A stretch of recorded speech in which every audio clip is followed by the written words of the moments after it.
ថៃបន្តការកែសម្រួលយុទ្ធឧបករណ៍អាវុធធុនធ្ងន់និងឧបករណ៍បំផ្លិចបំផ្លាញធុនធ្ងន់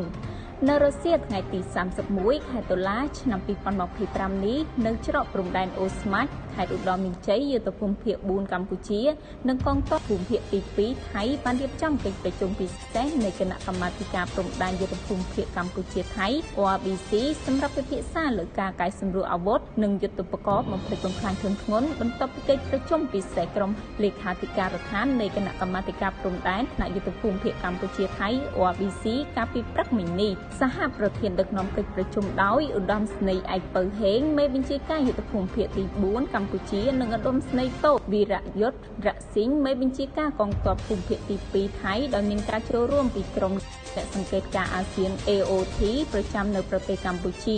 និងនៅប្រចាំប្រទេសថៃដើម្បីតាមដានផ្ទៀងផ្ទាត់និងធានាការអនុវត្តបទជបញ្ញឲ្យបានពេញលេញភាពត្រឹមត្រូវនិងមានប្រសិទ្ធភាពភាគីទាំងពីរបានពិភាក្សានិងឯកភាពគ្នាលើផែនការជាក់លាក់ក្នុងការសម្រួលយុទ្ធឧបករណ៍និងអាវុធធុនធ្ងន់របស់ភាគីទាំងសងខាងជាជំហាន